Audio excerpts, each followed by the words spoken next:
Hello नमस्कार guys, welcome in our YouTube channel. तो आज हम पढ़ते हैं causes and risk factor of the brain abscess. Brain abscess जैसे हमने प्रीवियस लेक्चर के अंदर देखा है, ब्रेन एब्सिस क्या होता है? पस कलेक्शन हो जाता है ब्रेन के अंदर, इनफिक्सियस पस कलेक्शन हो जाता है, उसको अपन बोलते हैं ब्रेन एब्सिस। तो अब जो ब्रेन एब्सिस हो रहा है उसको कौन कौन से कोजेस है, कौन कौन से फैक्टर्स हैं वो कोज आउट ही कर रहे हैं, वो हम देखेंगे। जैसे फर्स्ट वन आता है ear infection and the dental abscess. That means जो प्राइमरी इन्फेक्शन है वो कहाँ पे हो रहा है? प्राइमरी इन्फेक्शन प्राइमरी इन्फेक्शन है वो डायरेक्टली कोज कर रहा है ईयर एंड दी डेंटल के अंदर। तो ईयर के अंदर भी हम देखते हैं middle ear and the inner ear infection. Middle ear and inner ear infection. Inner ear infection जिसकी वजह से वहां से ब्लड के थ्रू या फिर जो नर्व है उसके थ्रू वो ब्रेन के अंदर इन्फेक्शन चला जाएगा। डेंटल कैरीज या फिर डेंटल एब्सेस, डेंटल के अंदर कहीं एब्सेस फॉर्मेशन हो गया है तो वहां से भी वो लिम्फेटिक सर्कुलेशन के थ्रू, ब्लड वेसल्स के थ्रू या फिर नर्व के थ्रू ब्रेन के अंदर चला जाएगा।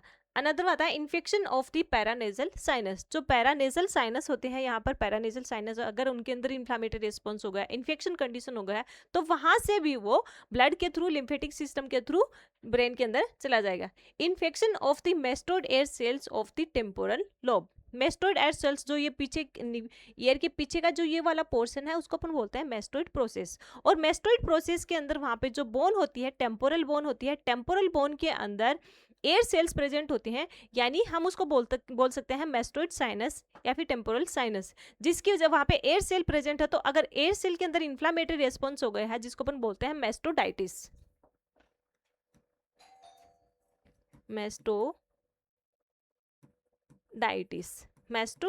मेस्टोडाइटिस यानी inflammatory response in the mastoid process. तो वहां से भी ये वो ब्लड के through and lymphatic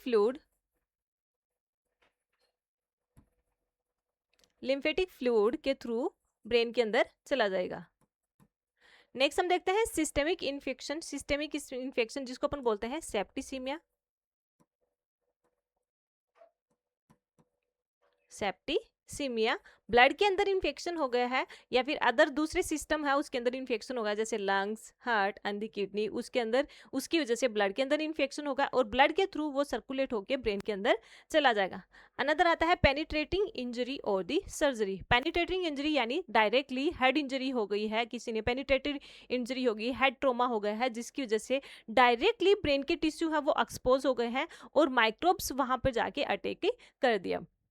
weakened immune system या फिर अपना जो इम्यून सिस्टम है वो कॉम्प्रोमाइज इम्यून सिस्टम है, compromised immune system.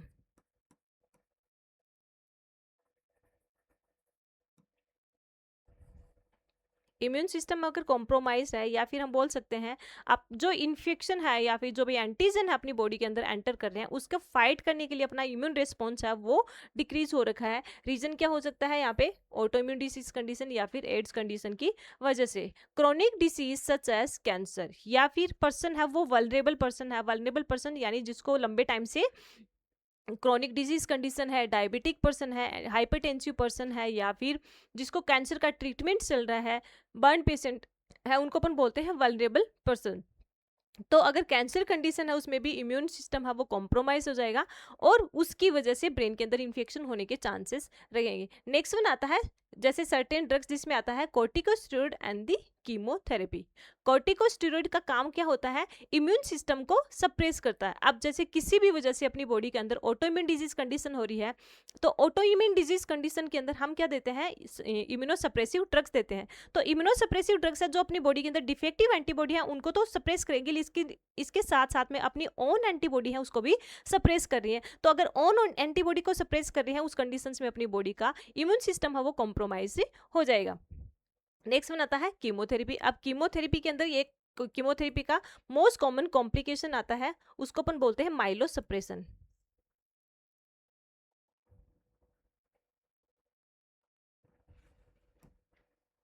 Milo suppression का मतलब होता है जो आरबीसी, डब्ल्यूबीसी एंड प्लेटलेट्स, इन तीनों का ही लेवल डिक्रीज हो जाता है, तीनों का ही फॉर्मेशन प्रॉपरली नहीं हो पा रहा है कीमोथेरेपिटिक एजेंट की वजह से या कीमोटेक्टिक एजेंट की वजह से। अदर हम देखते हैं right to left heart shunt, right to left heart shunt किसी के अंदर भी, जैसे AST, VST, atrial septal defect, ventricle septal defect हो रहा है, उस कंडीशंस में अगर शंट डालते हैं जिसमें राइट टू लेफ्ट साइड के अंदर अगर शंट डाल रहे हैं, और जो शंट होता है अपनी बॉडी के लिए वो क्या होगा, एक फॉरेन पार्टिकल रहेगा, और वही फॉरेन पार्टिकल है आगे जाके इन्फेक्शन को भी कोज कर सकता है, अपने इम्यून सिस्टम है उसको भी कॉम्प्रोमाइज कर देगा। अब हम देखते हैं pathophysiology of the brain abscess, that means जो अपनी बॉडी के अंदर माइक्रोब्स हैं वो ब्रेन के अंदर गए, और ब्रेन में अंदर जाने के बाद में वो क्या क्या चेंजेस कर रहे हैं, जिसमें due to the middle ear infection, हमने पॉजिटिव फैक्टर क्या लिया है यहाँ पर, middle ear infection, middle ear के अंदर इन्फ्लामेटरी रिस्पॉन्स हो गया। अब मिडल ईयर के इन्फेक्शन को अपन बोलते हैं otitis media,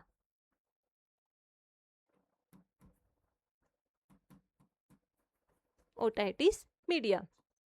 microbes across the blood brain barrier and reach to the brain. अब जो माइक्रोब्स हैं जो मिडिल ईयर के इन्फेक्शन को कोज कर रहा है, वहां से वो ब्लड सर्कुलेशन के थ्रू, लिम्फेटिक सर्कुलेशन के थ्रू, या फिर हम बोलते हैं नर्व्स के थ्रू, किस में जाएगा, ब्रेन के अंदर जाएगा, स्पेसिफिकली ब्लड के थ्रू जाएगा।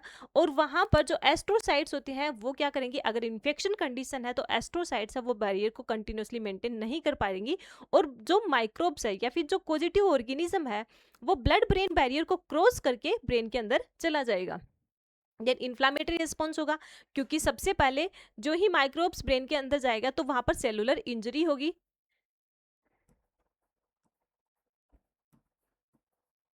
ब्रेन सेलुलर इंजरी,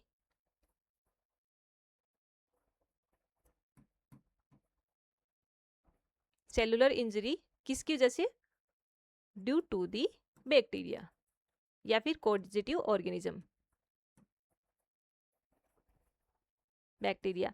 अब जो ही सेलुलर इंजरी होगी तो उसकी वजह से सबसे पहले रेस्पॉन्स आएगा इन्फ्लामेटरी रेस्पॉन्स। इन्फ्लामेटरी रेस्पॉन्स होगा जिसको अपन क्या बोलते, अगर सेरिब्रम के अंदर है तो उसको अपन बोलते हैं सेरिब्राइटिस, और सेरिब्राइटिस है, फिर वहां पे नेक्रोटिक लीजन। अब सेरिब्राइटिस दैट मीन्स इन्फ्लामेटरी रेस्पॉन्स हुआ, हमने पहले भी देखा था, फ्लूइड कलेक्शन हो गया, फ्लूइड कलेक्शन होने के साथ साथ में यहाँ पर माइक्रोब्स है वो भी इसके अंदर आ गए, प्लाज्मा प्रोटीन भी आ गई, डेड डब्ल्यूबीसी भी आ गई। अब ये सारे के सारे वहां पे कलेक्ट होके एक प्यूरुलेंट फ्लूइड को फॉर्म करेंगे,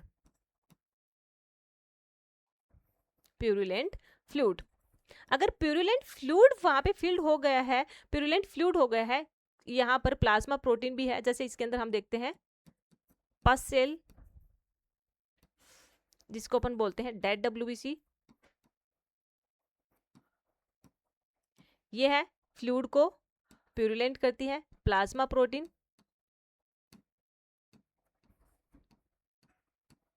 प्लाज्मा प्रोटीन प्लस फ्लूइड जिसमें वाटर एंड सोडियम रहेगा, इसके साथ साथ में यहाँ पे रहेगा माइक्रोब्स, माइक्रोब्स प्रेजेंट रहेगा। तो ये क्या करेंगे, यहाँ पर कंटिन्यूसली कलेक्ट होते जाएंगे, और कलेक्ट होते जाए, जैसे डब्ल्यूबीसी कंटिन्यूसली एक जगह कलेक्ट होती जा रही है, कंटिन्यूसली अगर कलेक्ट होगी तो वह एक दूसरे पे रिप्लेस होके एक रिजिड स्ट्रक्चर को फॉर्म कर लेंगी, जो हम वहां पर बोल सकते हैं normal tissue replace by the fibrous tissue. That means वहां की जो सेल्स हैं वो नेक्रोटाइज हो गई हैं, तो सेरिब्राइटिस नेक्रोटिक लीजन। अब जहां पर डेड डब्ल्यूबीसी इकट्ठी हो रही है वहां पर जो सेल्स हैं, और ये क्या कर रहे हैं, सराउंडिंग स्ट्रक्चर को भी कंप्रेस करेंगे, सराउंडिंग स्ट्रक्चर को भी कंप्रेस करेंगे। तो जहां पर भी सराउंडिंग स्ट्रक्चर को कंप्रेस कर रहे हैं, जैसे ब्रेन के किसी भी पार्ट के अंदर ये जो लीजन फॉर्म हुआ है या फिर पस फॉर्मेशन हो रहा है, तो डेफिनेटली वहां की सराउंडिंग स्ट्रक्चर है उसको कंप्रेस करेंगे, जिसकी वजह से वहां की जो ब्रेन की पेरिनकाइमल सेल है वो डैमेज हो जाएंगी, और ब्रेन की पेरिनकाइमल सेल डैमेज हो जाएंगी तो वो वापस एक दूसरे के साथ में रिप्लेस हो जाएंगी, उसको अपन बोलते हैं यहाँ पर नेक्रोटिक लीजन।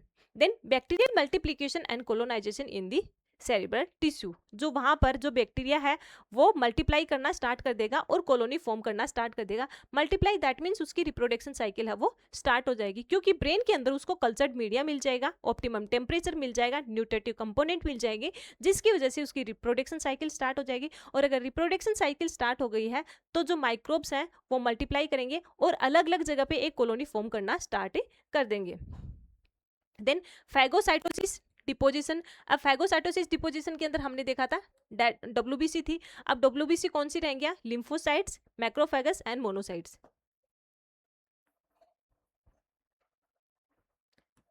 लिम्फोसाइट्स, मैक्रोफेगस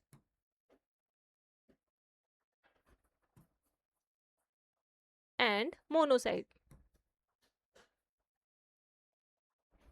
ये फैगोसाइटोसिस प्रोसेस ही करेंगी और वहां पे फ्लूइड कलेक्ट होना स्टार्ट कर देगा। जैसे प्लाज्मा फ्लूइड है, इसके अंदर प्लाज्मा प्रोटीन भी मिलेगी, माइक्रोब्स डेफिनेटली वहां पे माइक्रोब्स भी प्रेजेंट ही रहेगा।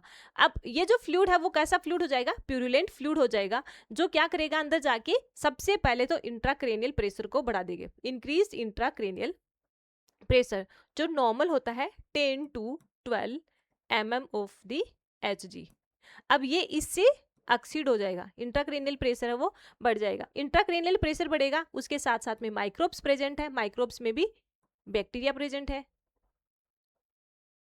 अगर बैक्टीरियल इन्फेक्शन है तो इसका सबसे पहला रेस्पॉन्स आएगा जिसको अपन बोलते हैं हाइपरथर्मिया। हाइपरथर्मिया यानी increase the body temperature, high grade fever with the chills. क्योंकि अगर बैक्टीरियल इन्फेक्शन है तो पर्सन को हाई ग्रेड फीवर रहेगा विथ दी चिल्स, और हाई ग्रेड फीवर होता है 104 degree Fahrenheit. Then severe headache, irritability, क्योंकि आईसीपी अगर बढ़ा हुआ तो सीवियर हेडेक होगा। मेंटल जो डिक्रीज कॉन्शियसनेस, पर्सन का कॉन्शियसनेस है वो चेंज हो जाएगा। रीजन क्या होता है? Decrease the O2 supply, O2 and glucose supply. O2 and glucose supply properly नहीं हो पा रहेगी, या फिर हम बोल सकते हैं imbalance between the oxygen supply and the demand.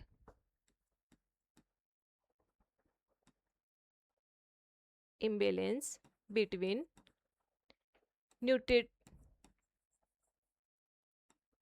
nutritive supply and demand।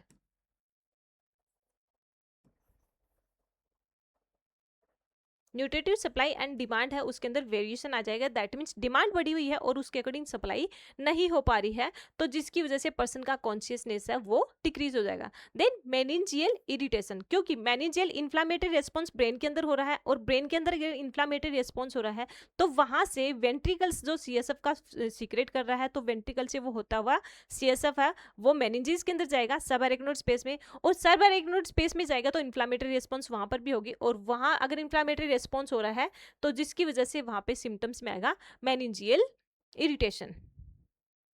Next हम देखेंगे क्लिनिकल मैनिफेस्टेशन के अंदर, जैसे ड्राउजीनेस, कंफ्यूजन। ड्राउजीनेस पर्सन है मतलब ड्राउजी ड्राउजी फील करेगा, जिसमें feeling of the fullness in the year, continuously ऐसे लगेगा जैसे ईयर के अंदर कुछ भरा हुआ है, या फिर headache, light headedness, light headedness,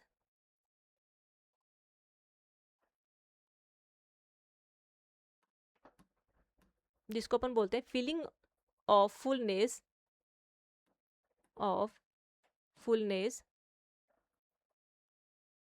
in the head. Feeling of fullness in the head, head के अंदर पर्सन को है वो हैवी फील होगा, या फिर हम बोल सकते हैं heaviness in the head, head के अंदर हैवीनेस फील होना। एंड ड्राउजीनेस, ईयर के अंदर feeling of fullness in the ear, इसको अपन बोलेंगे drowsiness. Seizure and irritability, person के जो न्यूरोट्रांसमीटर अल्टर्ड हो जाएंगे, डीचैनलाइजेशन हो जाएंगे तो सीजर होने के चांसेस रहते हैं।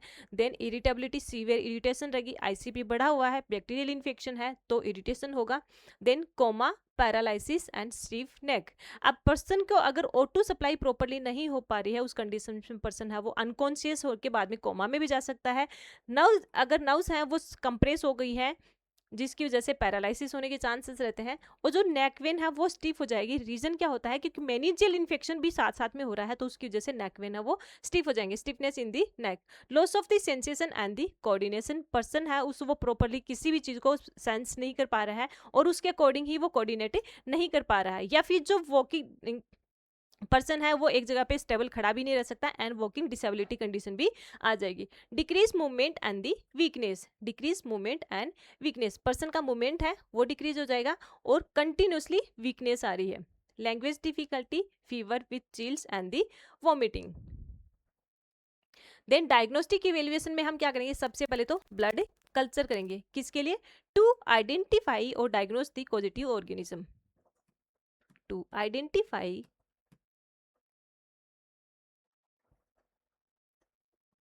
The positive organism.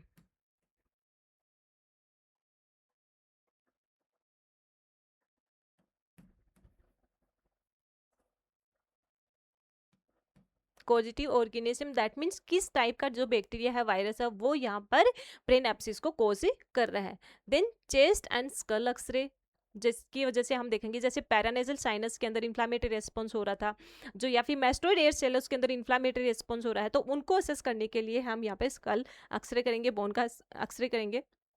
इसके साथ साथ में हम यहाँ पर चेस्ट एक्सरे भी करेंगे कि कहीं कोई पल्मोनरी इन्फेक्शन की वजह से तो ब्रेन एब्सेस नहीं हुआ है। कंप्लीट ब्लड काउंट सीबीसी करेंगे, जिसमें आरबीसी डब्ल्यूबीसी प्लेटलेट्स का लेवल देखेंगे। यहाँ पर आरबीसी डब्ल्यूबीसी प्लेटलेट्स में डब्ल्यूबीसी का लेवल है वो एलिवेटेड रहेगा क्योंकि इन्फ्लामेटरी रेस्पॉन्स हो रहा है। लेकिन अगर किसी भी कंडीशन के अंदर कोई पर्सन है जिसका कैंसर चल रहा है, कैंसर का ट्रीटमेंट चल रहा है, उस कंडीशन में डब्ल्यूबीसी प्लेटलेट्स एंड आरबीसी का लेवल डिक्रीज मिलेगा। रेदर देन अगर सिर्फ और सिर्फ इन्फेक्शियस प्रोसेस है और कोई भी कैंसर कंडीशन है या फिर कैंसर का ट्रीटमेंट नहीं चल रहा है, उस कंडीशन के अंदर डब्ल्यूबीसी का लेवल है वो एलिवेटेड मिलेगा। इलेक्ट्रोएन्सेफेलोग्राफी, ब्रेन के अंदर हम मल्टीपल जो लीड्स लगा के ब्रेन के अंदर जो नर्व कंडक्शन होता है उसको हम असेस करेंगे कि किस पर्टिकुलर पार्ट की जो नर्व्स है वो यहाँ पर कंप्रेस हो रखी है, उसके जहाँ अगर जिस भी पर्टिकुलर पार्ट की नर्व कंप्रेस हो रखी है वहाँ पर नर्व कंडक्शन नहीं होगा, तो हम इलेक्ट्रोएन्सेफेलोग्राफी करते हैं। Needle biopsy and the spinal tape and lumbar puncture. अब हम क्या करेंगे, यहाँ पे निडल बायोप्सी करेंगे, दैट मीन्स एक निडल अंदर इंसर्ट करके वहां से जो फ्लूइड है उसको हम एस्पिरेट करेंगे और हम उसका साइटोलॉजिकल एग्जामिनेशन करेंगे। And spinal tape and the lumbar puncture, अगर मेनिंजियल इन्फेक्शन हो गया है तो हम क्या करेंगे, स्पाइनल टेप के थ्रू करेंगे, वहां से जो CSF है उसको एस्पिरेट करेंगे एंड उसका साइटोलॉजिकल एग्जामिनेशन देखेंगे और ये देखेंगे कि CSF की प्रॉपर्टी चेंज हो रखी है या नहीं हो रही। अगर यहाँ पे मेनिंजियल इन्फेक्शन हो रखा है ब्रेन एब्सिस के साथ में, या फिर ब्रेन एब्सिस की वजह से मेनिंजियल इन्फेक्शन हो रहा है, या फिर हम बोल सकते हैं मेनिंजाइटिस की वजह से भी ब्रेन एब्सिस होने के चांसेस रहते हैं, तो उस कंडीशन में हम क्या करेंगे, CSF की प्रॉपर्टी देखेंगे, जिसमें CSF के अंदर प्लाज्मा प्रोटीन का लेवल बढ़ा हुआ मिलेगा, ग्लूकोज का लेवल बढ़ा हुआ मिलेगा, WBC का लेवल बढ़ा हुआ मिलेगा और इसके साथ साथ में ही RBC का लेवल भी है उसमें बढ़ा हुआ मिलेगा। तो ये है अपना डायग्नोस्टिक इवेल्युएशन। नेक्स्ट वन हम देखते हैं मैनेजमेंट। अगर जो ब्रेन इन्फेक्शन हो रखा है या फिर सेरेब्रल ब्रेन इन्फेक्शन की वजह से जो अब्सिस फॉर्म हो गया है तो हम उसको मैनेज ही कैसे करेंगे। जैसे हमने पहले भी देखा था कि ये एक मेडिकल इमरजेंसी है, दैट मीन्स यहाँ पर उसी टाइम पर इमरजेंसी में उसको इंटरवेंशन की रिक्वायरमेंट होती है, इमीडिएट इंटरवेंशन की रिक्वायरमेंट होती है। Patient will need to hospitalize until the condition is stable. इसमें हम सबसे पहले तो अपनी प्रायोरिटी ये रहेगी कि पेशेंट को हमें हॉस्पिटल में एडमिट कर रखेंगे जब तक पेशेंट की कंडीशन है वो स्टेबल नहीं हो जाए, क्योंकि ये एक क्या है, medical emergency. Medical emergency, medical emergency that means immediate intervention देना होगा, इमीडिएट इंटरवेंशन देना होगा। अगर हमने इमीडिएट इंटरवेंशन नहीं दिया है उस कंडीशंस में ये एक लाइफ थ्रेटनिंग कंडीशन बन सकती है,